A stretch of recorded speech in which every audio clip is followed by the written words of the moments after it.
距離一番戰事隔7個月，輕重量級新任嘅冠軍 Ankalaev 唔單止係首次嘅衛冕戰，而且仲係對住前冠軍 Pereira 進行2番戰。Pereira 喺一番戰之後對 Ankalaev 不瞅不睬，大概喺8月嘅時候先至正式官方宣布。基於 Pereira 嘅出場頻率算係比較高嘅一個，再加上年紀都已經38歲，唔休息翻一陣，好好地保養下自己，仲要即刻去備戰減重，對 Pereira 嚟講一啲好處都冇。而且 Pereira 喺之前嘅備戰期入邊，好似有太多活動，似乎冇好專心地咁樣準備比賽。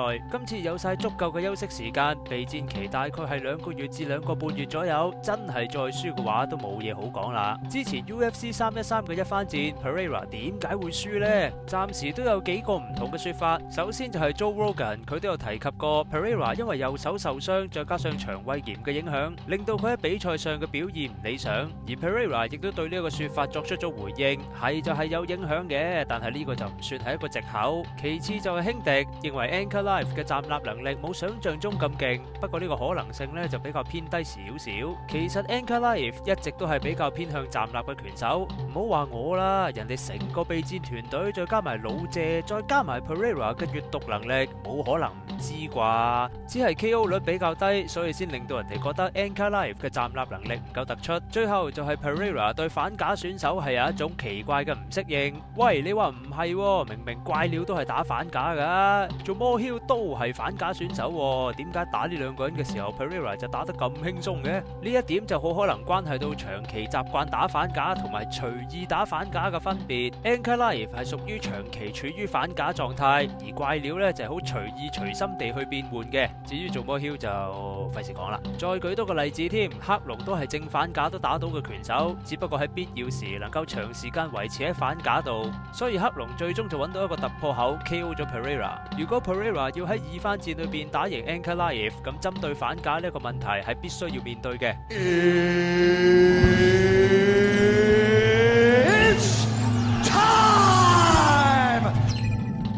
Hello， 大家好，歡迎收睇 DC 格鬥。多謝觀眾嘅耐心等候啊！快啲幫我撳個訂閱掣，為我個頻道帶嚟啲突破啦！好啦，影片正式開始。Pereira 嘅站立能力一直都係輕重量級，乃至到成個 UFC 嘅頂級拳手。通過一系列嘅騷擾同埋假動作去做鋪陳，例如低掃同埋 body shot 等等，令 Pereira 嘅左勾拳可以用聞風喪膽去形容。Pereira 嘅左勾拳能夠有咁大嘅殺傷力，仲因為佢精準咁樣把握咗距離同埋角度，起動嘅速度又夠快，令人防不勝防。但係喺一番戰入邊 ，Pereira 嘅進攻頻率就變得好低，成場只係得11次嘅頭部打擊，低數就有48次命中。不過效果就冇以往咁踢得出咁大殺傷力。一般嚟講，唔理你係正架又好，反架又好，通常後手都會被視為重擊，而前手就係用嚟做試探。所以大部分人喺移動嘅時候都會偏向對手嘅外側，一就係增加對手後手擊中目標嘅距離同埋時間，從而降低命中率。其次就係至少食到拳頭嘅時候都可以射走一部分嘅力，唔使食得咁重。但係 Pereira 呢個必殺武器係來自於佢嘅前手勾拳，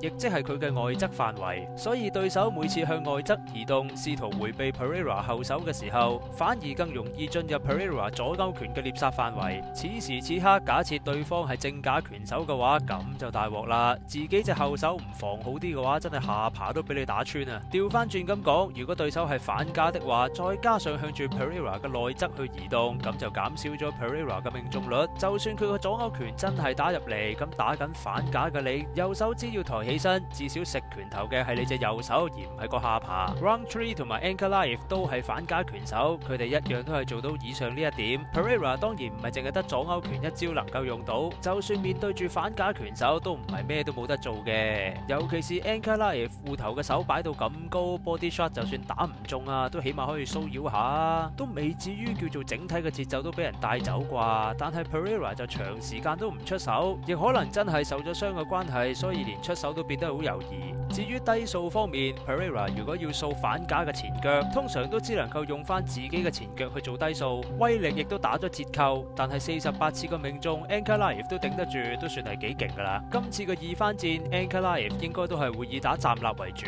因為真係走去摔，你都未必摔得到，頂多多都係喺籠邊做下磨血消耗。Pereira 嘅地面防禦都算係幾唔錯，應該都唔使太擔心。當然就住一番戰咁睇 ，Ankalaev 係擁有咗主導權，不停嘅 level change， 話知你出唔出到都好啦 ，Pereira 都需要作出反應，防率依然都要做足功夫。一個唔好彩真係被剔單嘅話，咁快速起身就更加重要。受到咁嘅情況影響底下 ，Pereira 打站立又會變得畏首畏尾，呢一個亦都係 Pereira 冇辦法回避嘅問題。Pereira 如果要贏到今次嘅比賽，最基本喺心態上要保持鬥志，唔好因為有錢之後求勝嘅心態都變弱咗。暫時喺技術上就睇唔出佢有啲咩走下坡同埋退步，只要更加積極咁樣進攻，後腳掃唔到嘅話，咁咪可以試下中掃啦。總之就唔好俾 Ankalaev 走內側走得咁舒服，再唔係就換個 front kick 俾佢嘆下，俾 Ankalaev 個腹部都造成一啲威脅。拳法打擊亦都要更加積極咁樣出手，你係身體又好，頭都好。最後就係防守嘅問題 ，Pereira 經常都會用直臂防守去做擋格，但係 Ankalaev 嘅直線拳就有好幾次突破咗佢嘅防禦。Pereira 亦都要注意一下咁嘅防守係咪合適呢？兩隻手都伸晒出去做直臂防守，咁反擊同迎擊都冇辦法用出嚟，更加唔使講 Pereira 本來就對中距離嘅直線拳防禦特別弱。我哋從結果論嚟睇，一番戰 Pereira 之所以輸係因為被 level change 嘅假動作影響到，而站立打唔出優勢。二番戰不如放開手腳，盡情嘅不打站立，逼到 Ankalaev 去做 takedown，點都總好過唔知道幾時俾對手去 takedown。而 Ankalaev 嘅打法就比較以逸待勞，反架本身就克制住 Pereira，可以慢慢打，冇事就頂下籠邊啦，攞下點數啊冇死噶。講到 KO 嘅情況，今次二番戰嘅機會可能都會比一番戰大少少，因為 Pereira 今次都會打得翻主動啲，但係始終佢都係唔係咁適應打反架拳手，所以被 Ankalaev 迎擊嘅可能性亦都會變大。就睇下 Ankalaev 係想保守啲咁樣贏啊，定係爭取表現打翻個 KO 啦。嗱，我戴定頭盔先，我冇話 Ankalaev 贏硬吓，好可能係 Pereira 打 KO 都唔出奇嘅。OK，UFC 320嘅賽前討論到此為止，中意我嘅觀眾記得 like、share 同埋 subscribe 我嘅 channel， 亦都可以 follow 埋我嘅 IG， 記得課金啊老友，多謝你哋，下次見，拜拜。